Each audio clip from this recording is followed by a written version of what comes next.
Assalamualaikum warahmatullahi wabarakatuh. Bismillahirrahmanirrahim.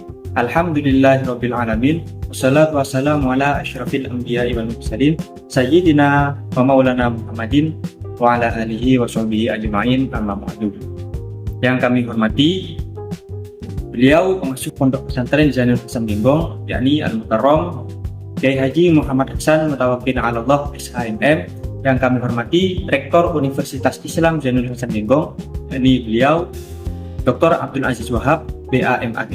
Yang kami hormati Bapak Ahmad Muzaki MH selaku dosen pembimbing 1, dan yang kami hormati Bapak Ramdan Wagianto MH selaku dosen pembimbing 2. Tak lupa juga kami ucapkan terima kasih banyak kepada kedua orang tua kami yang telah mensupport kami baik dari segi materi dan segi motivasi.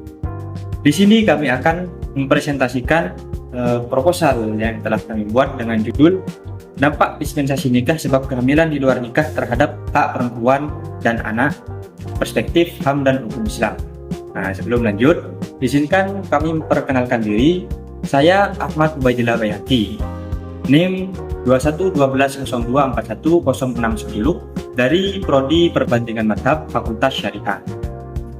Dalam jurnal kami terdapat 3 pokok pembahasan, yakni yang pertama pendahuluan, yang kedua kajian teori, dan yang ketiga metode penelitian. Langsung masuk ke yang pertama, pendahuluan. Penelitian kami dilatar belakangi dengan berbagai aspek, yakni kehamilan di luar nikah merupakan salah satu fenomena sosial yang semakin sering terjadi di berbagai belahan dunia, khususnya di negara kita, yakni Indonesia. Kehamilan ini dapat timbul karena berbagai faktor, seperti 1. Hubungan yang tidak diinginkan, 2. Kurangnya pendidikan seks, atau dari pengaruh sosial budaya yang perbolehkan hubungan seksual di luar ikatan pernikahan. Nah, kehamilan ini sendiri terjadi di luar nikah seringkali menghadirkan masalah sosial dan psikologis, baik bagi pasangan yang terlibat, terutama jika keduanya masih muda atau tidak siap untuk menjalin rumah tangga yang sehat. Rumusan masalah yang kami angkat ini yang pertama, bagaimana konsep dispensasi nikah dalam hukum Islam dan hukum positif di Indonesia terkait kasus kehamilan di luar nikah. Dan yang kedua, bagaimana perspektif hukum Islam dan hak asasi manusia menilai pemberian dispensasi nikah dalam konteks kehamilan di luar nikah.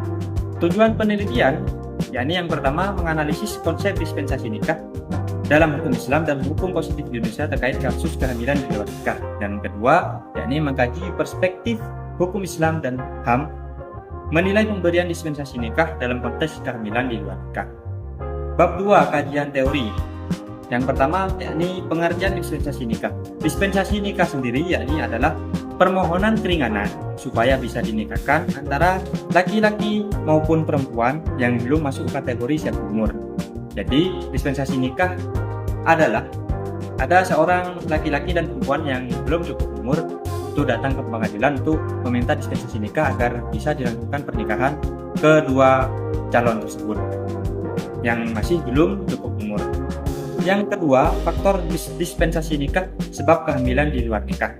Faktor-faktor apa saja yang menyebabkan dispensasi nikah sebab kehamilan di luar nikah? Yakni antara lain faktor sosial budaya dan agama, aib dari keluarga dan dari pasangan itu sendiri sering menjadi poin penting bagi mereka untuk melaksanakan pernikahan dini, meskipun sang perempuan atau laki-laki yang menjadi korban tersebut masih belum cukup umur dan khawatir mendapatkan maksiat lainnya. Yang kedua, dari faktor pendidikan, kurangnya pengawasan dari guru maupun orang tua untuk mendidik mereka baik dari aspek pendidikan seks, moral, agama, dan lain sebagainya.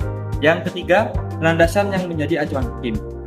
Apa saja landasan yang menjadi acuan hakim untuk menetapkan dispensasi nikah yang disebabkan oleh kehamilan di luar nikah itu sendiri? Yakni yang pertama, Undang-Undang Perkawinan dan Peraturan Mahkamah Agung.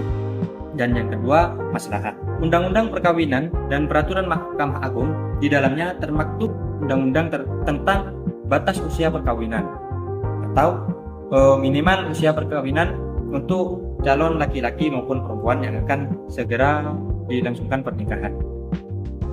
Yakni dalam Undang-Undang Pernikahan Nomor 16 Tahun 2019, yakni secukup-cukupnya umur baik laki-laki maupun perempuan, yakni berumur 19 tahun.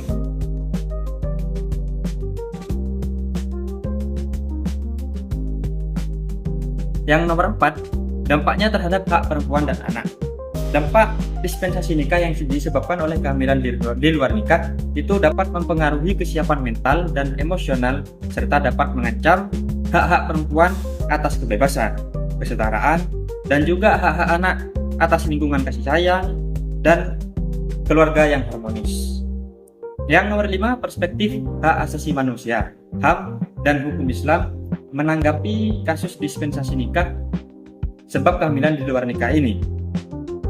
Menurut teori HAM, kekerasan terhadap perempuan dan anak juga diatur dalam Undang-Undang Nomor 39 Tahun 1999 tentang Hak Asasi Manusia, juga disebut tentang Undang-Undang HAM. Dalam hukum Islam, mencegah dampak negatif yang lebih besar seperti menelantarkan anak yang dikandungnya dan aborsi. Anak yang lahir diharap memiliki status hukum yang sah, termasuk hak nafkah, hak waris, dan pengakuan nasab dari ayahnya. Bab 3, metode penelitian. Ini yang pertama, pendekatan dan jenis penelitian. Di sini peneliti menggunakan metode kualitatif dengan menggunakan pendekatan deskriptif. Yang kedua, data dan sumber penelitian, yakni mencakup data primer dan data sekunder. Yang pertama, data primer. Data primer yang digunakan peneliti dalam penelitiannya yaitu berfokus pada faktor-faktor yang mempengaruhi kasus dispensasi nikah yang disebabkan oleh kehamilan di luar nikah, seperti Undang-Undang Pernikahan, KHI atau kompilasi hukum Islam, Al-Quran, hadis, beserta kitab-kitab fikih. Yang kedua, yakni data sekunder. Pada penelitian ini, data sekunder berupa buku ilmiah, artikel, dan jurnal yang telah dipublish oleh orang lain sehingga tidak membutuhkan survei ke lapangan. Sumber data dari penelitian ini merupakan beberapa data dari adanya kasus dispensasi nikah dari artikel yang berkaitan. Mungkin itu saja yang dapat kami sampaikan untuk presentasi kali ini. Kurang lebihnya mohon maaf. Dari kami, Assalamualaikum warahmatullahi wabarakatuh.